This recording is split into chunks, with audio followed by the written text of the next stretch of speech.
Good day, everyone.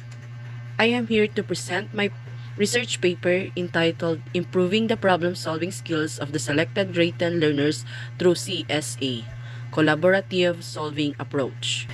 Problem-solving skills are crucial for success in various aspects of life, including academics, work, and personal relationships. Developing effective problem-solving skills involves a combination of analytical, creative, and practical thinking. Thus, it is important to foster in learners a curiosity and a thirst for knowledge in order to aid in the development of their problem-solving and autonomous thought processes. These skills are necessary to address issues throughout life and build confidence, along with optimistic and active attitude. In the context of globalization, creative capacity is essential for creating competitive advantages in order to meet educational goals. Essentially, education is the learning process to expand students' potential and cultivate their ability to adapt to and improve their environment. The basic goals of education should include self-expression, independent thinking, active inquiry, and problem solving. The curriculum should be life-centered to develop individuals' potential, cultivate scientific knowledge and skills, and help students to adapt to the demands of modern life. Problem solving is an efficient activity that can be done individually or in small groups, carried out cooperatively, or in groups using the discussion method. The advantages of problem solving include students learning various ways of solving problems, developing communication skills, raising social values, and thinking logically. Considering the benefits of problem solving, which can help students with diverse characteristics, each student has their way of solving problems, so open-ended problems can be used as an alternative to making it easier for them to solve problems. However, several factors can affect students' problem-solving skills, including initial experiences, desire, and mathematical background. Based on the study of Septeriancia A. et al. 2022, students who have low problem-solving abilities are usually caused by a lack of interest in appropriate learning methods and limited learning facilities. Likewise, a report from the 2013 Trends in International Mathematics and Science Study, or the TIMSS, revealed that Filipino students perform less favorably in mathematics and science tests compared to their counterparts in other Asian countries. Also, the Program for International Student Assessment, or the PISA, revealed that the mathematics and science literacy score of the Philippines was 353 and 357 points, lower than the average score of 489 points achieved by the other participating countries in the Organization for Economic Cooperation and Development, or the OECD. With the PISA results also reflecting the learners' performance in the National Achievement Test, DepEd recognizes the urgency of addressing issues and gaps in attaining quality of basic education in the Philippines. DepEd will lead this national effort for quality and basic education through Sulong Edukalidad by implementing aggressive reforms in the four key areas, which are: number 1, K-12 review and updating.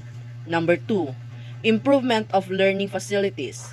And number 3, teachers and school heads upskilling and reskilling through a transformed professional development program. And lastly, engagement of all stakeholders for support and collaboration. This study uses the collaborative learning approach to gain a rudimentary understanding of the learner's dilemma in understanding the instruction.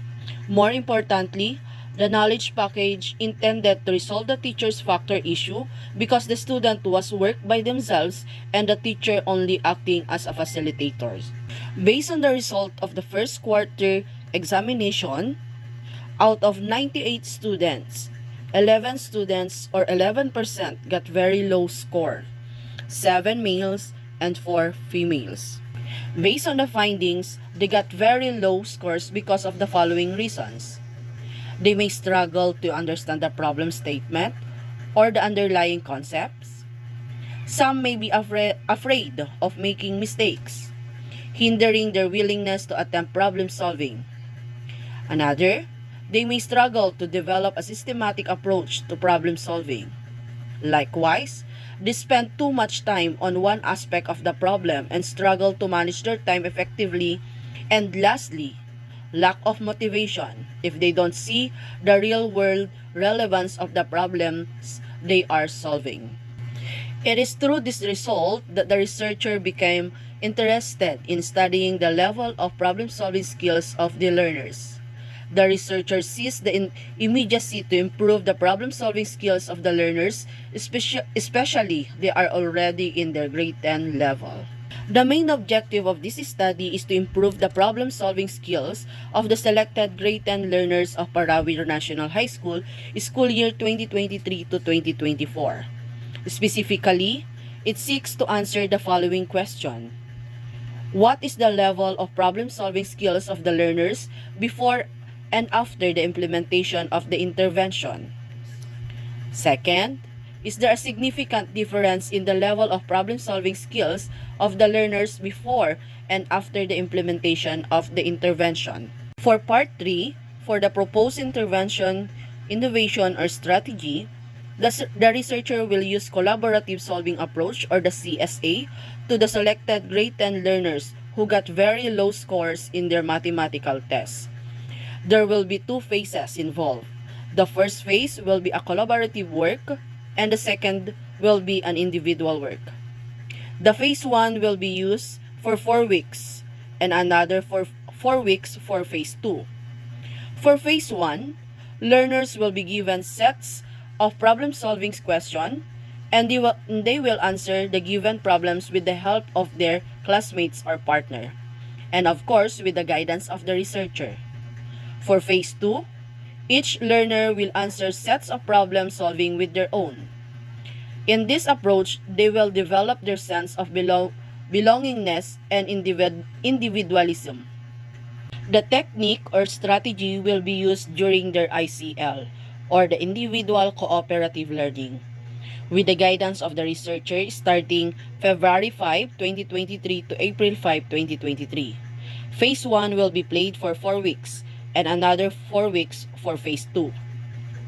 Once the proposal is approved, the sets of problem-solving questions that will be used will be evaluated and validated by the science teachers, district science coordinator, a master teacher major in science, and a science head teacher.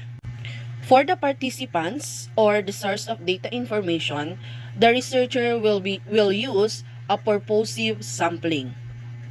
10 learners who got very low scores in the pretest will be the participants. The researcher will inform the learners and their parents about the study, secure consent from the parents or legal guardians, and actively seek out the students to participate.